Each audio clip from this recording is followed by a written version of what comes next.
All right, we gonna go to James 1, verse 2. My brother, count it all joy when you fall into various trials. Remember, we just talking about that. Count it all joy when you fall into various trials, knowing that the testing of your faith.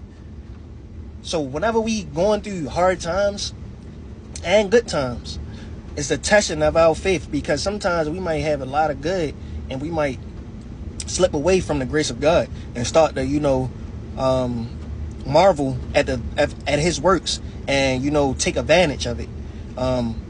Like I can show you an example. It was a point in time, like, I used to ride without insurance, and in my mind, I used to always tell myself, like, bro, I'm covered by the Lord, because I just be freely driving. I don't be getting pulled over. And then I feel like as soon as I said that, like literally, as soon as I said that, like, I got pulled over at least like 10, 20 times.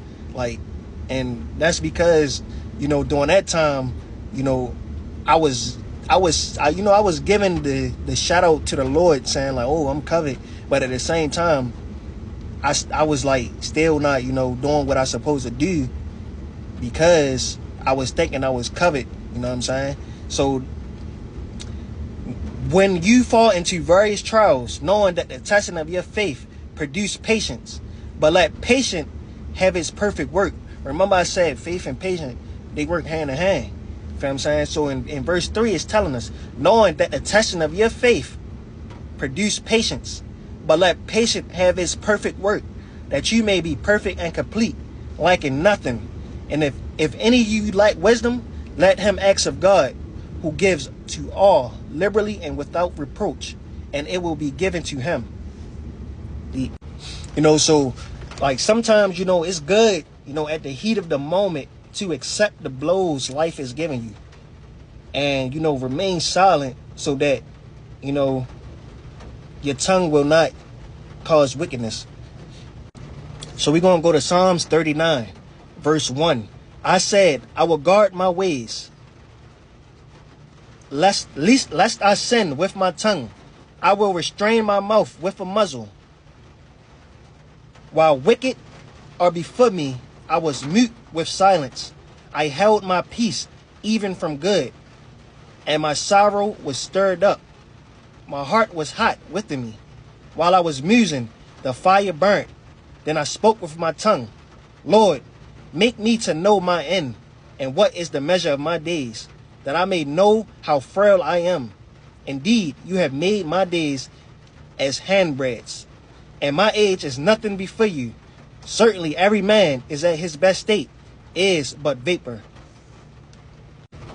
Being a believer of God, will sometimes, have us encounter spiritual warfare, where Satan will try to cause confusion. And if confusion comes, disconnect from God comes.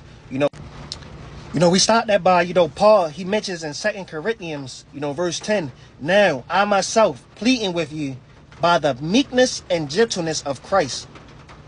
So we got to show meekness and gentleness, just like Christ. This is key, because we have to use, the abilities Christ gave us over Satan. Who is in the presence and lowly among you, but being absent and bold towards you. So Jesus is in the presence of us, lowly among us, but being absent, he is bold towards us.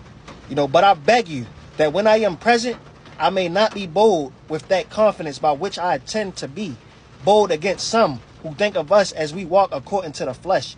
For though we walk in the flesh, we do not war according to the flesh. And I'm gonna end this with the book of Nehemiah. And it's a good prayer that I feel like we all should pray.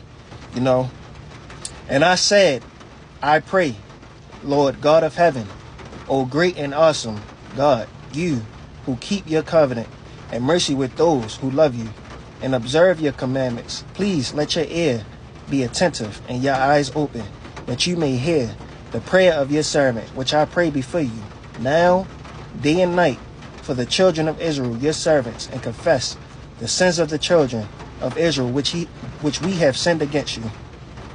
And that whole passage is just some great prayers. So take heed. God bless.